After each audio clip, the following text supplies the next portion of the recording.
There are so many different cohorts of potential users for OpenSea that would use the product in very different ways. You've got the, true in the trenches, degen traders. You've got the folks that, are trading NFTs and care about, Web3 and digital culture and art and collectibles. Look, we're going to have a lot of very robust trading features on OpenSea. You probably are not going to use OpenSea if you have 7 monitors up and, you're trading 24/7 on, every, candle.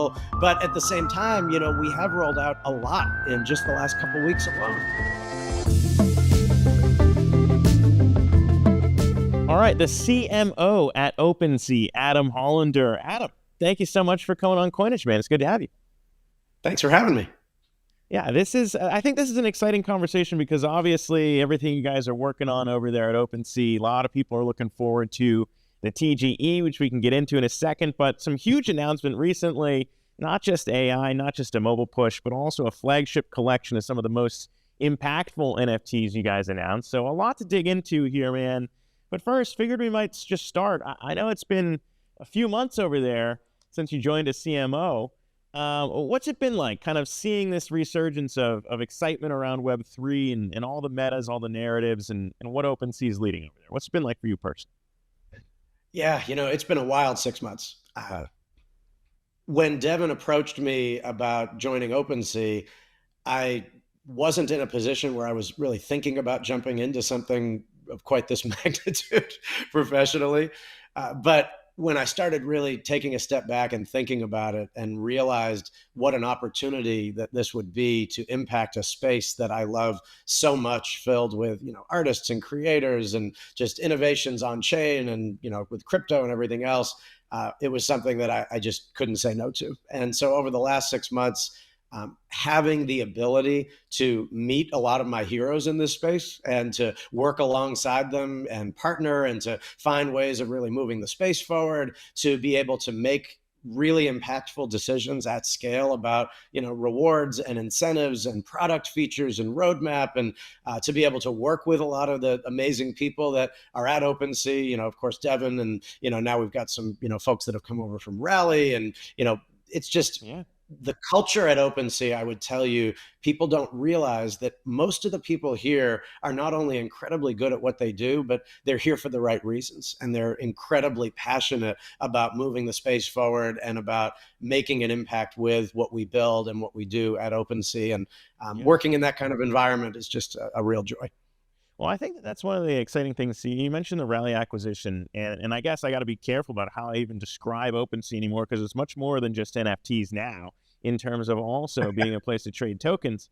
But in general, I mean, I guess there's kind of this new iteration, and maybe the tokens bringing life back to it. Obviously, there's been a long history of OpenSea being the leader in NFTs, competitors popping up, trying to use tokens to kind of steal the attention their way. And now you guys have your own. So, I mean, I guess, talk to me about what that's been like in terms of coming into the company at a time where, I don't know, some people are saying people are sleeping on NFTs themselves, but how do you kind of put all the pieces together about what this new OpenSea is?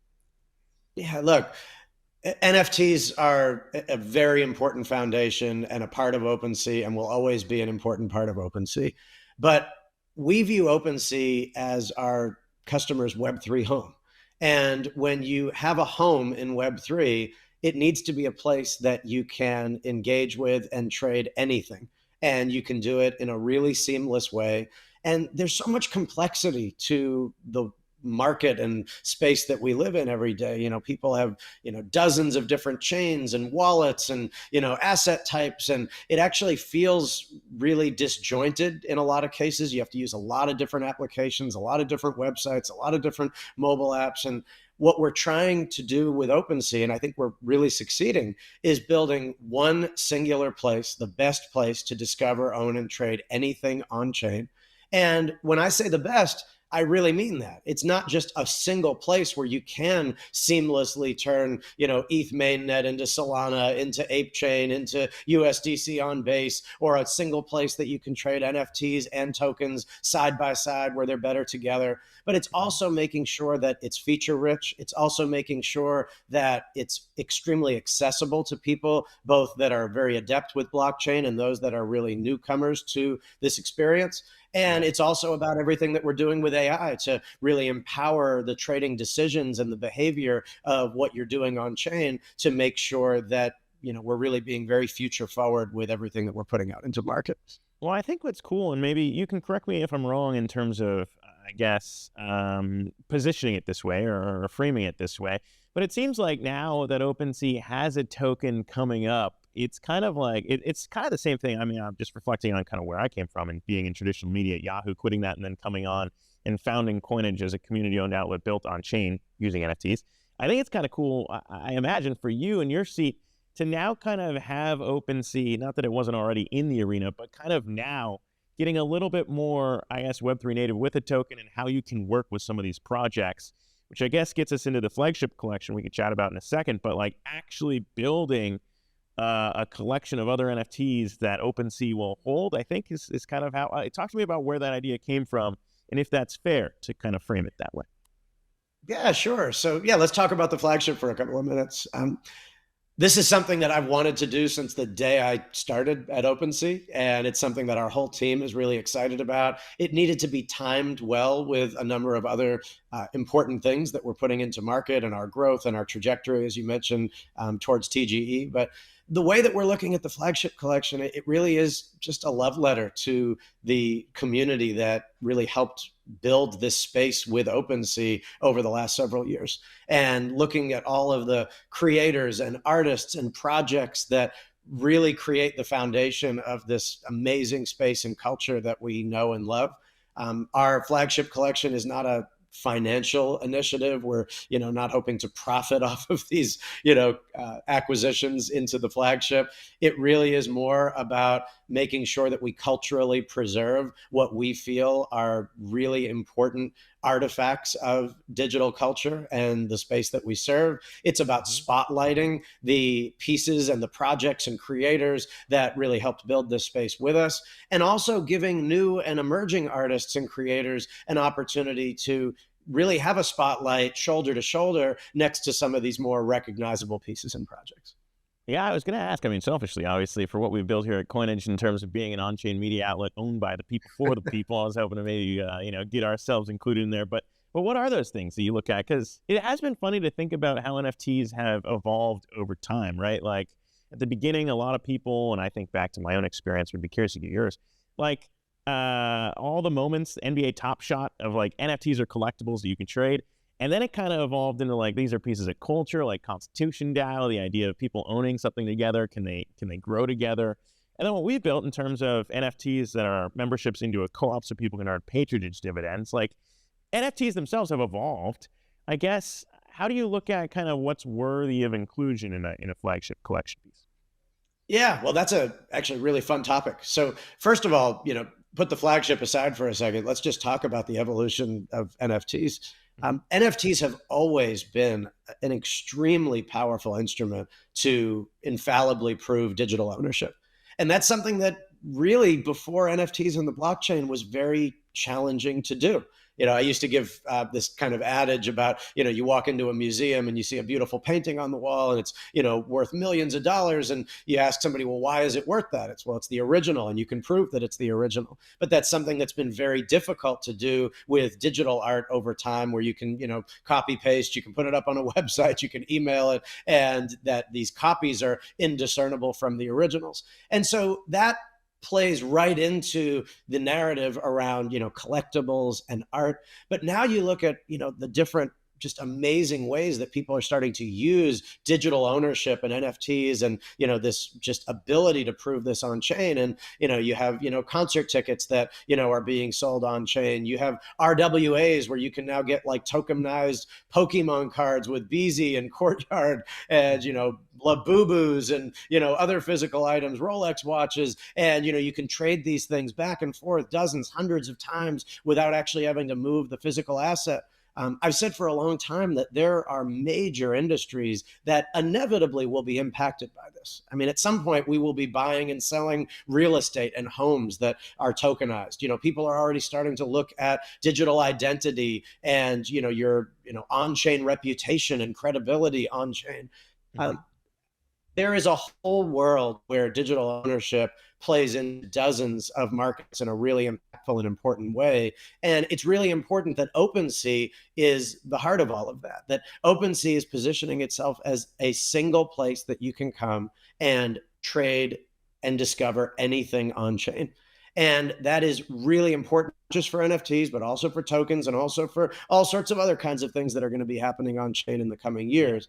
Now, when we come all the way back to the Flagship Collection, first of all, I'll put a big asterisk here. I am not on the committee that decides what goes into the Flagship Collection. I participate very deeply in the space, as most people know, and it would almost be a conflict of interest for me to be selecting what goes into the Flagship. And so what we have done is put a number of really impressive people internally at OpenSea, as well as several external advisors from the digital art space on this committee that are really carefully looking at what should belong in the Flagship because of its impact to Web3 and digital culture. And that could be from a artistic perspective, it could be from a utility perspective, it could be from an innovation perspective, it could be from an overall impact perspective. And so there's a number of different ways that you can look at why should something be highlighted or be given a spotlight from a brand like OpenSea and stand shoulder to shoulder with some of the things that we've already put into the collection, like CryptoPunks and Pudgy Penguins, and of course, a number of other things that I Yeah.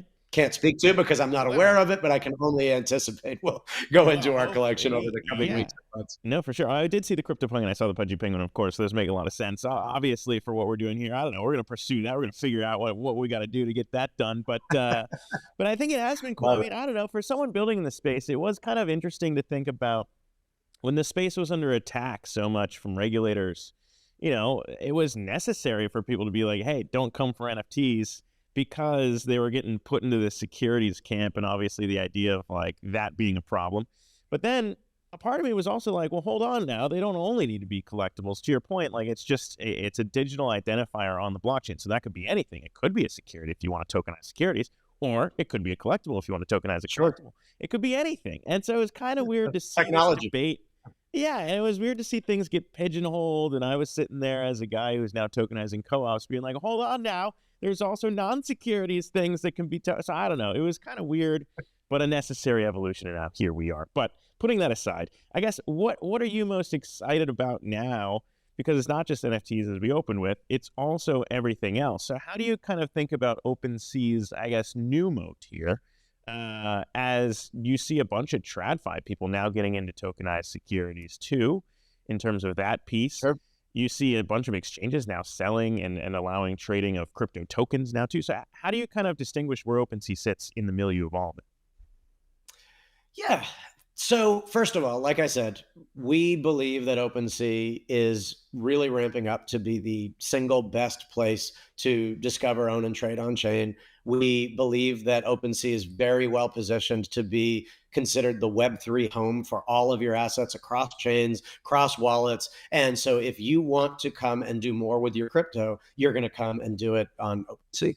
Now, one thing that I think is important to note here, and we obviously mentioned the Rally acquisition, and we have OpenSea Mobile, which we announced, which is really going to just be a delightful experience that brings all this together in one just unbelievably beautiful experience that sits right in your pocket.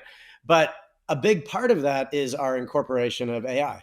And so, it's no news to anyone. AI is changing everybody's lives in every aspect, from personal to professional.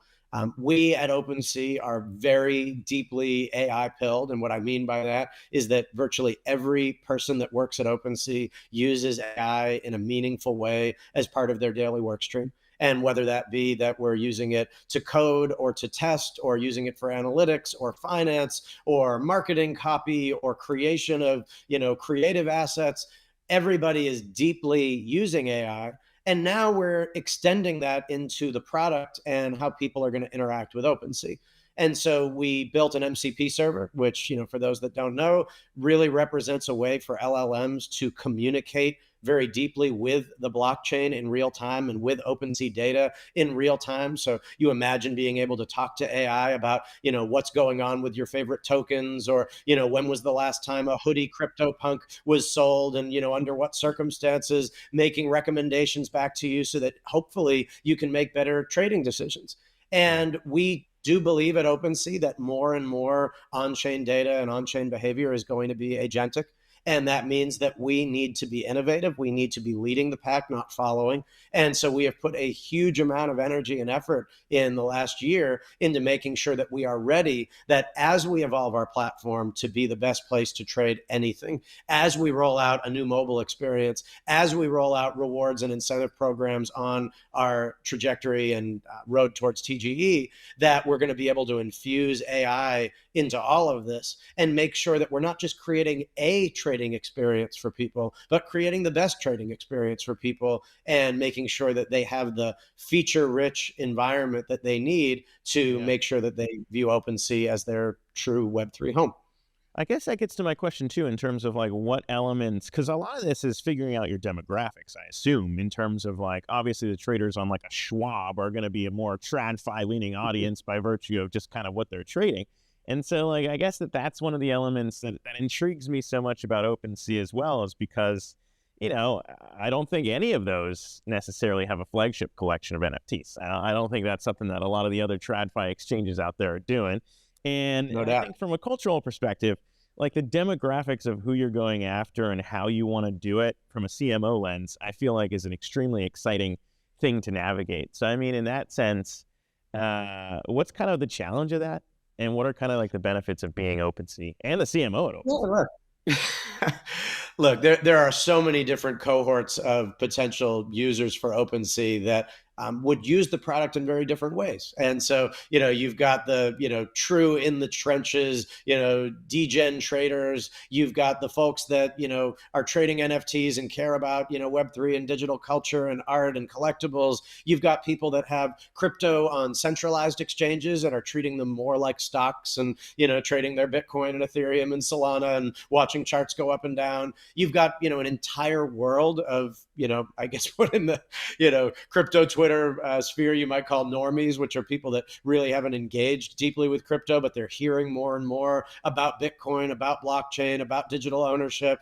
And Mhm. so, we've been talking a lot internally about, at least right now, addressing more of a degen light kind of an audience, which is, look, we're going to have a lot of very robust trading features on OpenSea. You probably are not going to use OpenSea if you have 7 monitors up and, you're trading 24/7 on, every, candle. But at the same time, we have rolled out a lot in just the last couple of weeks alone. And so, we have real time trading activity, we have trending coins, we have candlestick charts, we, are going to have a lot of really robust trading features. And I think for the average person that wants to come in and spend a few hours a day trading crypto, whether that Yeah. be meme coins, whether that be, flagship coins, whether that be NFTs, whether that be anything else, I think OpenSea is going to be positioned as a really wonderful balance of just beautiful user experience and culture and all of the functionality and features that you need broadly to do Yeah. 99% of what it is that you want to do. And I think that that's going to position us extremely well moving forward as you look at the hundreds of millions of people that have crypto on centralized exchanges and might want to come and actually start doing more with it. Well, I was thinking about that too, just in terms of like what the demographics might look like from a general sense, not even just talking about OpenSea, because, I've been in the NFT space for a while, even before we launched Coinage as, how we've built it in terms of being a community owned outlet that anyone can mint to co-own. But the idea of the evolution of NFTs, I'm curious if you feel similarly, where it's like, no one ever wants to trade necessarily. And we're seeing some of this, by the way, with the DATs and everything moving into TradFi, where like people think they're at a disadvantage, or that some of this stuff is gamed, or mechanics, or wash trading, or the data that's on chain isn't real. We don't need to dig too deep into specific NFT collections, but I feel like there might be a piece of that scared a lot of people away from NFTs. And I say that as an NFT founder, by the way. And I'm just kind of curious how important that piece is too, in terms of getting people back into the space to say like, hey, you should feel confident about some of these things. That's the reason why, by the way, I'm super proud about Coinage's NFTs being up more than 100% since we launched, because we've been able to pay patronage dividends back to holders, because it's like a real thing. But a lot of people have been so scared of that in the US for years, because they thought they'd get sued, as a lot of our predecessors had. So I don't know. I'm just kind of curious about your take on like, if you even think that's necessary, or if it's just like, yeah, if that appeals to people, it'll appeal to people. But like how OpenSea sees its role as kind of arbiter of what is important to pay attention to? Yeah, I appreciate the question. Look, you mentioned regulatory. We're in a regulatory environment now where there's a lot more clarity and a lot more guidance around what companies can do and the definition of these kind of assets. I think that really opens up companies like OpenSea and thousands of others to be able to freely innovate and develop in a way where there really is very direct guidance around how these things are being viewed. I think it also gives the broader market a lot more confidence to participate, and I think that's why you're seeing so many people talking about Bitcoin and blockchain, and you're seeing a lot of these other kinds of innovations that we talked about earlier come up related to NFTs and digital ownership, and you're seeing even tokenized stock trading and things along those lines. And so, look, OpenSea does have a responsibility. We're one of the most well-known brands in crypto and Web3. And so decisions that we make do create waterfall effects for others.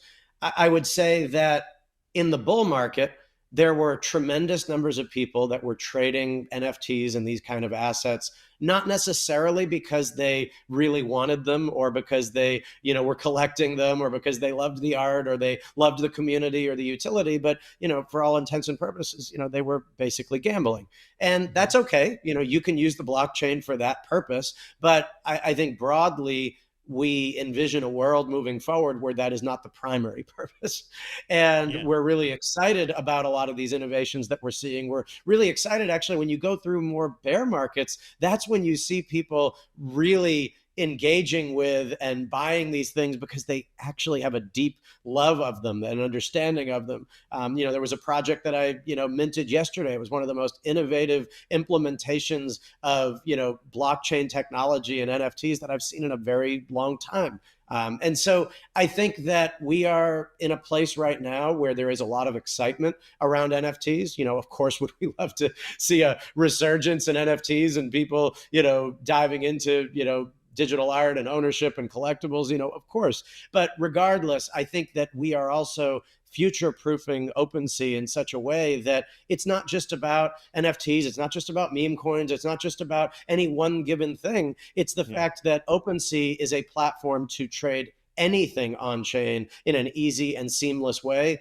And we are really excited about what that represents for the future of our platform, and then being able to enable that with broad-based features like mobile and AI. Yeah, no, I think that's really well said. And I think that that's also been fun for us too, and not just being a media outlet that covers Web3, but also one that walks the walk in terms of tokenizing ourselves, because, that's why we went down to DC to chat with the crypto task force and educate them on kind of this idea of, we don't have a lot of volume. Like, let's be clear. Like, one of the things that I think has been interesting to see is that, like, with our NFT, it's like people don't want to sell it because they need the NFT. It's one member, one NFT. So they need it to stay within our community and influence the show.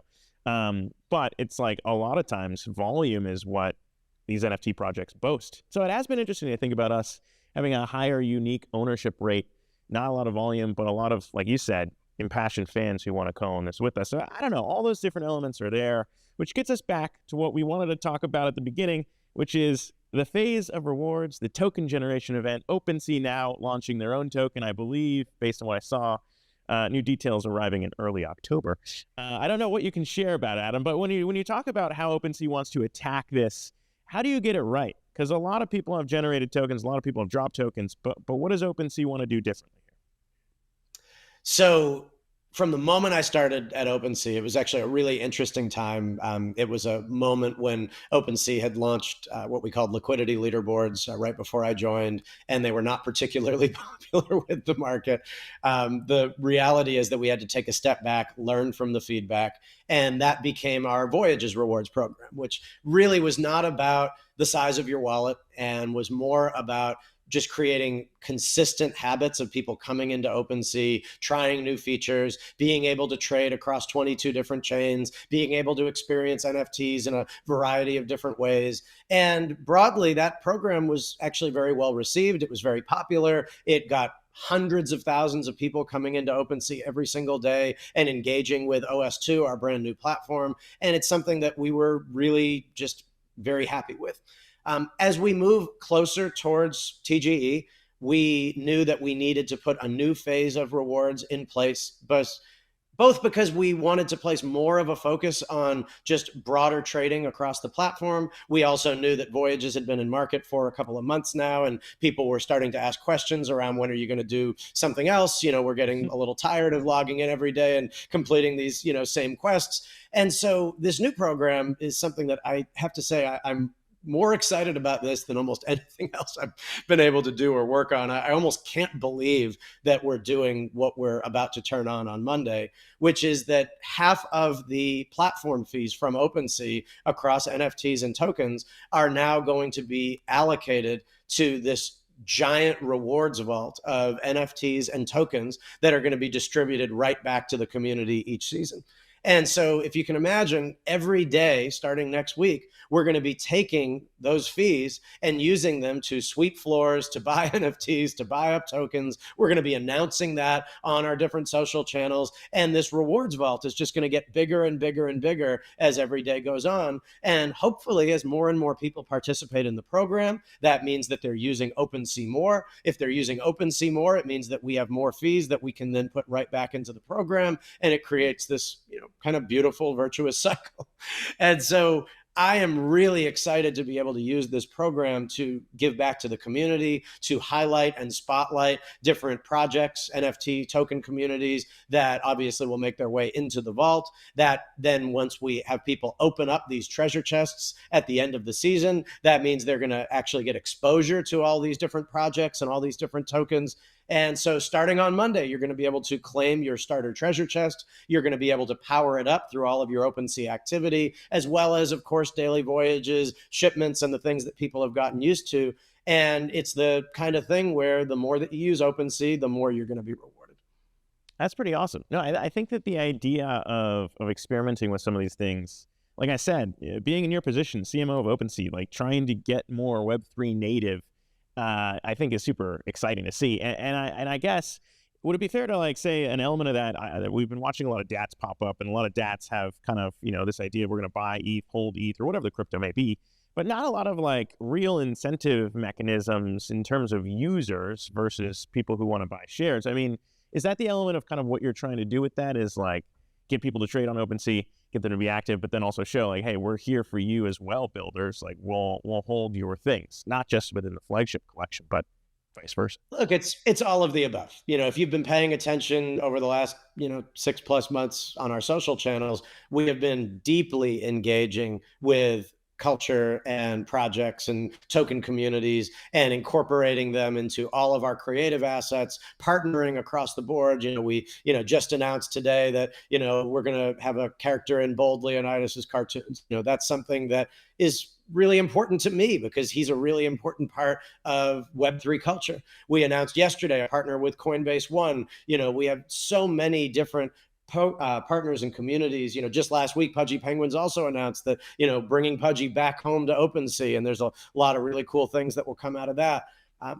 I think that this rewards program is, yes, of course, about trying to get more people to use OpenSea more consistently, because we are a business after all. But it's also about rewarding that community for choosing OpenSea as their Web3 home. And then it's also about making sure that we give credit where credit is due and spotlight where we can around the most important projects, ranging from NFTs to token communities to otherwise, around where we want to direct that kind of attention and make sure that they're also incorporated into the message. Well, I know that we're coming up on time here, but I did want to ask in terms of what people should know, if there's one takeaway in terms of why the OpenSea TGE is going to be different and when they should expect that they got some time to get involved before it happens. What should people know, Adam? So I can't share anything that I haven't already put into my announcement from Monday, but I'll note a couple of things. The foundation is going to be sharing details and timing for TGE in early October. And so a couple of weeks away, you're going to be able to get answers to a lot of the questions that you've been asking, the community's been asking, and we are excited to provide it. The foundation is excited to provide it. I will say that we, and by saying we, I mean the foundation, are not looking at this as just a meme coin to be forgotten. It's really meant to be a deep integrated part of our ecosystem. And there's really going to be a lot of thought behind the mechanics, behind the distribution. And I think people are going to understand once they get more information from the foundation why it might have taken a little bit longer for us to really get this right.